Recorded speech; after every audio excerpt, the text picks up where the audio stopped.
जय गुरुदेव। सभी को प्रणाम। उपासना समर्पण योग के अंतर्गत आज डे 2 को हम लोग रिव्यू करते हैं। अध्याय 1 के अंतर्गत आज 2 टॉपिक हम लोग लेंगे। उपासना फलवती कैसे हो और दूसरा टॉपिक है ईश्वरो उपासना से महान आध्यात्मिक लाभ। तो हम लोग आगे नेक्स्ट देखते हैं कि आज नेक्स्ट टॉपिक में गुरुदेव क्या बतला रहे हैं कि उपासना फलवती कैसे हो। यहाँ परम पूज्य गुरुदेव बतला रहे हैं कि उपासना का मुख्य उद्देश्य ही है ईश्वर का सानिध्य प्राप्त करना। और ईश्वर हमारे क्या है? सद्गुणों के समचय है, यानी कि हम सत्प्रवृत्तियों के संवर्धन अपने अंदर जितनी करते चले जाते हैं उतने ईश्वर की समीपता महसूस करते चले जाते हैं। क्योंकि जिनको हम अपना आदर्श मानते हैं तो उनके आदर्श को हम अपनाएंगे अपने जीवन में, तभी उनकी सानिध्य महसूस हमें होगी। यहाँ गुरुदेव बोल रहे हैं कि जप और ध्यान, स्तवन, कीर्तन, पूजा अर्चा इत्यादि के द्वारा उपासना विधि हम लोग करते हैं। और जितनी देर हम उपासना विधि में निरत रहते हैं उतनी देर उपासना हम अपनी परमात्मा को अपने नज़दीक महसूस करते हैं, उनका सानिध्य में को महसूस करते हैं। लेकिन ये सर्वविदित है कि परमात्मा जो है अणु अणु में परिव्याप्त हैं, घट घट में निवास करते हैं। कोई भी स्थान उनसे रिक्त नहीं है, यानी सारे जड़ पदार्थ जो हमें दिखते हैं सब में वो विद्यमान है। तो यहाँ गुरुदेव बोल रहे हैं कि यदि हम जान जाएं, ये समझ ले कि परमात्मा से कोई स्थान रिक्त नहीं है और परमात्मा हर क्षण हमें निहार रहा है, हमें देख रहा है, तो हम कोई गलत काम कर ही नहीं सकते हैं। तो यह विशेष उपासना विधि यदि हम अपना लें, यानी कि अपने हर कर्म में उपासना विधि को यह सोचकर अपने हर कर्म को करें कि परमात्मा मुझे देख रहा है, तो हम गलतियों से बच सकते हैं, धोखा देने से बच सकते हैं, ठगने से बच सकते हैं। जो एक मूल कारण एक सारे अभी जो जगत में, भौतिक जगत में अगर देखा जाए तो सारे जंजाल जो है वो लोभ लालच के कारण ही है, राग द्वेष के कारण ही है, आसक्तियों के कारण ही है। लेकिन हमारा परमात्मा का रूप कौन सा है? दया है, करुणा है, आत्मीयता है। तो जब हम उन सब प्रवृत्तियों की ओर बढ़ने लगते हैं तो स्वाभाविक है कि हमारे अंदर जो बुराइयां वो दूर होने लगते हैं। तो यहाँ गुरुदेव बोले कि यदि हर क्रिया को उपासना जैसी श्रद्धा एवं आस्था से हम करें तो मनुष्य के साधारण नित्य कार्य भी जो है वह ईश्वर की उपासना के रूप में बदल जाएगा और उसी की तरह शांति, संतोष और आनंद के पुण्य फल प्रदान करने लगेंगे। किंतु यह बहुत सरल होने पर भी बहुत ऊंची और दूर की बात है, क्योंकि जनसाधारण का मनोविकास अभी इस स्तर तक नहीं पहुंच सका है। वही है, उपासना के मूल मर्म को हम नहीं समझ पाते हैं। हम सोचते हैं कि अनुष्ठान कर लिए, जप कर लिए, थोड़ा इतना गिनती का माला कर लिए, इतने गायत्री मंत्र का उच्चारण कर लिए, लेकिन अपनी चिंतन को नहीं सुधार पाते हैं, अपने सद्व्यवहार को नहीं, जो व्यवहार है उसमें सद्व्यवहार नहीं ला पाते हैं। और यही कारण है कि हमारी उपासना फलित नहीं होती है। हम जो उपासना के जो मेन वैल्यू है उसको नहीं समझ पाते हैं, तो उपासना फलवती कैसे होगी? से वो आगे गुरुदेव बता रहे हैं कि उपासना के योग्य मनोविकास प्राप्त करना भी आवश्यक है। यानी कि हम उपासना के समग्र विकास चाहते हैं या समग्र फल चाहते हैं तो उसके लिए हमें क्या करना होगा? सच्ची भाव के साथ उपासना करनी होगी, भावना को परमात्मा से पूर्ण रूप से जोड़नी होगी। हमारे जो 3 शरीर है, स्थूल शरीर, सूक्ष्म शरीर और कारण शरीर, तीनों में एक तरह से कह सकते हैं कि संतुलन होना चाहिए। हम जो सोचे वही करें, जो करे वो अपना तो कल्याण करें ही, दूसरे का भी कल्याण करें। हम मन कर्म वचन से यदि उत्कृष्ट बने रहेंगे तो स्वाभाविक है कि हमारी उपासना भी सही होगी, क्योंकि जब हम मन कर्म वचन से उत्कृष्ट बने रहेंगे तो हमारी अंतःकरण जो है वो शांत रहेगी और शांत मन में ही सुख की अनुभूति हो सकती है, हम परमात्मा को महसूस कर सकते हैं। फिर गुरुदेव आगे बता रहे हैं कि भजन पूजन अथवा जप कीर्तन करने के समय तक यदि मनुष्य अपने हृदय अथवा अपनी चेतना में परमात्मा की समीपता का अनुभव करता रहे तो उतनी देर की वह समीपता आनंद और उत्साह के रूप में दिन भर अनुभव होती रह सकती है। यानी कि अगर हम थोड़े से करें और मन से करें और पूरे तन्मयता के साथ करें तो उसकी एनर्जी, उसकी पावर, उस आनंद की अनुभूति हमें दिन भर वो महसूस होती है। ये मेरा खुद का निज का अनुभव है कि मैं मतलब प्रातः ब्रह्म मुहूर्त में लगभग मेरी पूजा होती है, उपासना होती है, और जब तक जैसे लगता है गुरुदेव से एक तादात्म्य नहीं हो, उनसे एक टॉकिंग नहीं हो, उनसे बात नहीं हो, जैसे लगता है वो विचारों के आदान प्रदान नहीं हो, तो जैसे लगता है अगर अच्छे से थोड़ी फलित हो, मतलब उपासना हो जाती है तो लगता है फलित हो गई। यानी दिन भर का जैसे लगता है कि आज की खुराक मिल गई, होमवर्क मिल गया, आज मुझे ये काम करना है, अपना निज का काम भी करना है और गुरुदेव का भी काम करना है। और सच बताऊं तो 100% वो काम होते हैं, क्योंकि हम गुरुदेव को साक्षी मानकर करते हैं। तो उनको उनको अपने आप को एक तरह से, देखिए इस वाङ्मय का नाम ही है उपासना समर्पण योग। यानी उपासना करते समय यदि हम अपने आप को एकदम समर्पित कर देते हैं कि गुरुदेव आप हो, आप हमसे जो करवाना चाहते हो हम करने के लिए तैयार है, आप कैसे करवाओगे आप जानो।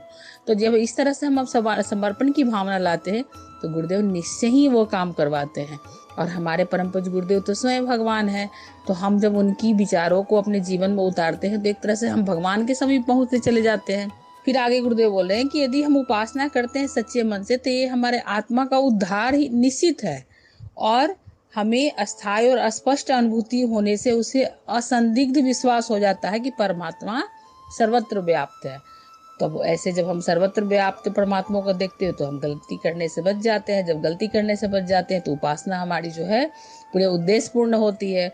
और इसमें न सिर्फ हम अपनी अंतःकरण का परिष्कार करते हैं, बल्कि परिष्कृत आत्मा से, परिष्कृत मन से जब हम किसी काम को करते हैं तो न सिर्फ वो हमारा कल्याण करता है बल्कि दूसरे का भी कल्याण करता है। इसलिए कहा भी जाता है कि लोक कल्याण में ही आत्म कल्याण निहित है, क्योंकि हम जब दूसरे का भला करते हैं तो हम भी अच्छी अनुभूति हमें होती है। तो अच्छी अनुभूति होती है तो आत्मा तृप्त होती है, और आत्मा की खुराक क्या है? शांति और आनंद। तो आत्मा की मुक्ति के लिए हम क्या करना चाहिए? हमें उपासना जो है सच्चे मन से करना चाहिए, निर्लोभ भाव से करना चाहिए, निष्काम भाव से करना चाहिए। और जब हमारे जीवन की रीति नीति गतिविधि सब उपासना के अनुरूप ही महान बनने लग जाती है तो उपासना फलवती हो जाती है। तो यहाँ पर गुरुदेव इस टॉपिक में ही बताएं कि उपासना फलवती हमारी कैसे होगी। तो जब हम निर्लोभ भाव से, निष्काम भाव से और सच्ची भावना से उपासना करते हैं, चाहे वो थोड़ी देर ही करें, उसमें यदि गहराई होती है, अगर आप ईश्वर की समीपता महसूस करते हैं, अपनी सद्गुणों को एक तरह से अपने आप को जवाब देने लायक, यानी आप क्या गलती करते हैं, हम क्या गलती करते हैं, वो अगर हमारी आत्मा धिक्कारती है कि नहीं हमें ये नहीं करना चाहिए, तो तुरंत यहाँ पर हमें निर्णय लेना चाहिए कि अभी तक जो हमसे गलती हुई है अब मैं आगे से ये गलती नहीं करूंगी या करूंगा। नेक्स्ट टॉपिक में हम लोग आते हैं कि ईश्वरोपासना से महान आध्यात्मिक लाभ। तो यहाँ गुरु जी बता रहे हैं इस टॉपिक में कि किसी भी वस्तु की समीपता मनुष्य के जीवन में अपना विशिष्ट प्रभाव छोड़ती है। स्वाभाविक है, जैसी हमारी संगति होती है वैसी हमारी मति होती है। अगर बुरी संगति है तो कुमति होती है, अगर अच्छी संगति है तो सुमति होती है, सद्बुद्धि हमें मिलती है। तो जैसे जिसके साथ निरंतर हम जिसके साथ दोस्ती रखेंगे, मित्रता रखेंगे, तो स्वाभाविक है कि वैसा ही हमारा भी स्वभाव बदलते चलेगा। संगति का तो असर पड़ता ही है। तो हम क्यों नहीं ईश्वरोपासना में ईश्वर से संगति कर ले, उनसे मित्रता कर ले। हम सब जानते हैं कि मीरा जो है वो देखिए कृष्ण भगवान को ही अपना इष्ट मान ली थी, और देखिए इस कदर अपनी भक्ति में लीन हुई कि कृष्ण भगवान को दर्शन देना पड़ा। देखिए अब बहुत सारे हमारे यहाँ भारत में ऋषि मुनियों के द्वारा इस तरह से रिसर्च किए गए हैं, इस तरह से घटनाक्रम है जो हमारे कई ग्रंथों में मिलते हैं, रामायण हो या महाभारत हो। तो ईश्वर की उपासना से आध्यात्मिक लाभ हम प्राप्त कर सकते हैं। और सच अगर जाना जाए तो जीवन में यदि अध्यात्म नहीं हो तो बिना अध्यात्म के जीवन में शांति मिल ही नहीं सकती है।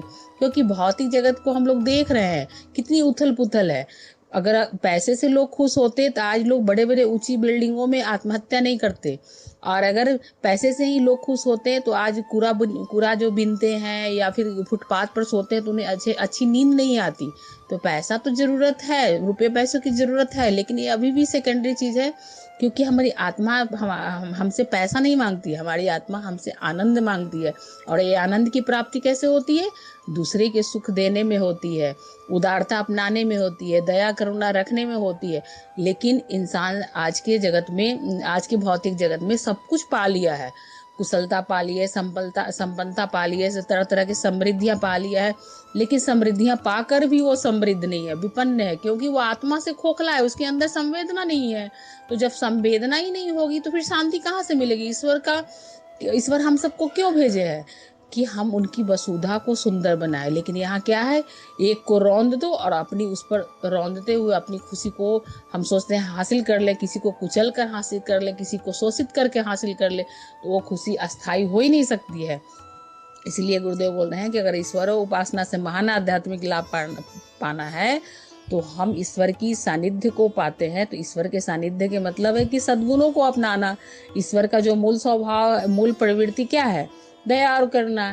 तो जब हम अपने अंदर ये जब तक समाहित नहीं करेंगे तो हमें ईश्वर की उपासना से कोई लाभ नहीं मिलेंगे। क्योंकि भगवान कभी भगवान के हम सभी संतान हैं। भगवान कभी नहीं चाहेगा कि आप एक अनुष्ठान इसलिए करो कि आप दूसरे को हानि पहुंचाना चाहते हो, तो भगवान आपको अनुष्ठान को कभी फलित नहीं कर सकते हैं। आप चाहे कितना भी तंत्र मंत्र कर लो, लेकिन ईश्वर के लिए सभी संतान एक बराबर है। सभी पूरा मानव जगत उनका अपना है। तो हम उस मानव जगत को समझने में, उसे संवारने में, अपनी जितनी भी प्रतिभाएं हैं उसको संवारने में, उसको सुधारने में, उसको परिष्कृत करने में, उसको सुंदर बनाने में, उस वसुधा को हम जितना प्रयास करेंगे उतना ही ईश्वर हम पर खुश हो सकते हैं।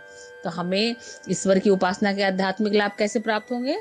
जब तक हम परमात्मा के उस प्रकाश को, यहाँ गुरुदेव ये बोल रहे हैं कि परमात्मा सुक्रम है, अकायम है। सुक्रम मीन्स की प्रकाश स्वरूप है, हम उस प्रकाश की अनुभूति करें, क्योंकि हम भी उनका जो प्रकाश हमारे अंदर भी प्रकाश के रूप में है।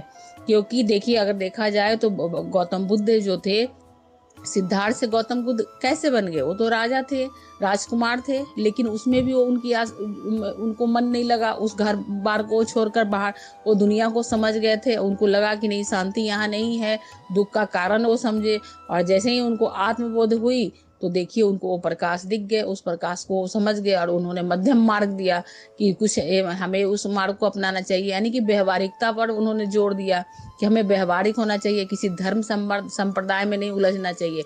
बस हमें धर्म अगर कुछ रखना है तो बस एक ही धर्म रखे, वो है मानवता का धर्म, मानव कल्याण का धर्म, मानव जगत को सुंदर बनाने का धर्म। तो बस धर्म का मर्म अगर समझे तो यही है, दया है, करुणा है। तो परमात्मा सुक्रम है, यानी कि प्रकाश स्वरूप है। उस प्रकाश को हम समझें तो उस प्रकाश को देखने के लिए हमें कैसी चाहिए? हमारी ये स्थूल आंखें हैं वो नहीं देख सकती है, हमें अंतरात्मा की जो हमारी आंखें है वो देख सकती है। और हमारी अंतरात्मा हमें धिक्कारती है जब हम गलत काम करते हैं, लेकिन हम उसकी अनसुना कर देते हैं। और सब उसके अनसुना करने से हम कहीं ना कहीं फंस जाते हैं और उलझनों में फंस जाते हैं। अशांत हमारा मन रहता है। फिर गुरुदेव आगे बोल रहे हैं कि प्रकाश जीवन की तो है ही परमात्मा का रूप, लेकिन दूसरा गुण परमात्मा का है, वो अकायम है, यानी कि निराकार है। वो कण कण में व्याप्त है, किसी वो शरीर में नहीं है, यानी हर उसका कोई ऐसा रूप नहीं है, हर कण कण में वो व्याप्त है। वो मनुष्य शरीर के रूप में नहीं है, उसके अगर किसी रूप में यदि होता हो तो फिर वो वहीं का वहीं बंधा रह जाता। लेकिन वो असीम है, असीमित है, वो उसका कोई सीमा नहीं है, वो हर कण में, हर पदार्थ में है। तो इस तरह से परमात्मा हमारे जो है अकायम है। फिर आगे गुरुदेव बोल रहे हैं कि परमात्मा जो है अवर्णम है, यानी कि उसके किसी प्रकार से कोई न चोट पहुंचा सकता है, न कोई घाव पहुंचा सकता है, न उसे छोटा बड़ा कर सकता है। आत्मा का कोई आकार प्रकार नहीं होती है। बस आत्मा हमारी क्या चाहती है, उसके मूल स्वभाव क्या होते हैं, हम किस लिए आए, उस स्वरूप को समझे कि ये बस चोला बदलती है, शरीर रूपी चोला को बदलती है, आत्मा वही रहती है। लेकिन आत्मा पे वो छप जाते हैं कि हमारे क्या कर्म होते हैं। शरीर को यहाँ फिर आगे गुरुदेव बोल रहे हैं कि हम लौकिक सुखों की कामना में इतने रम जाते हैं कि हम अपनी अंतरात्मा को मार देते हैं और अंतर की आवाज को नहीं सुन पाते हैं। जबकि परमात्मा हमारा क्या है?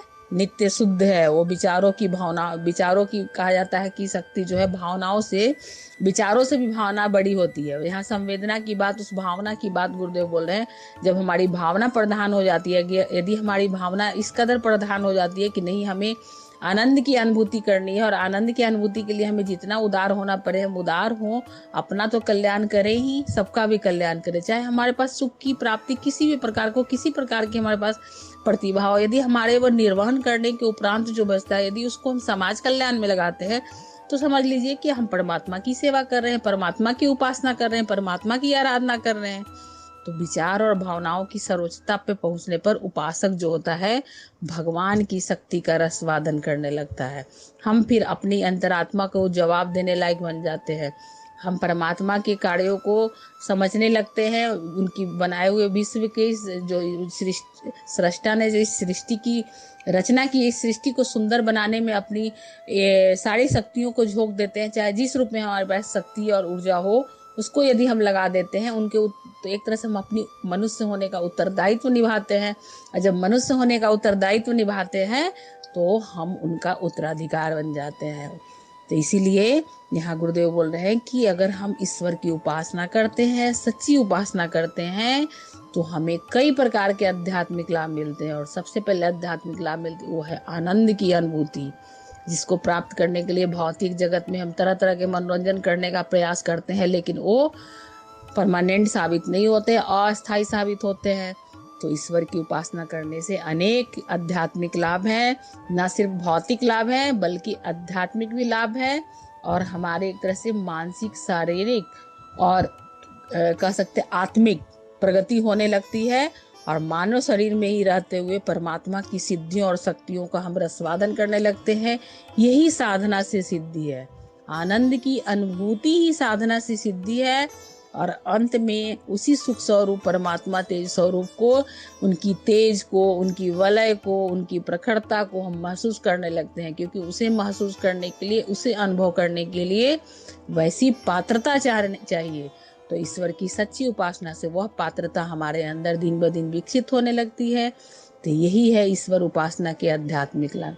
तो आज तक ये 2 टॉपिक को यहीं रहने देते हैं। गुरुदेव ने जो समझाया उसे हम आत्मसात करें, और प्रयास करें कि जितना हो हम अपनी अंतःकरण को परिष्कृत करें। यही प्रखर प्रज्ञा का परम प्रसाद माने। प्रसाद यही है, यही जीवन की अनुभूति है, ये सुखद अनुभूति, यही आत्मा की खुराक है, और उपासना का स्वरूप भी वही है। तो जय गुरुदेव।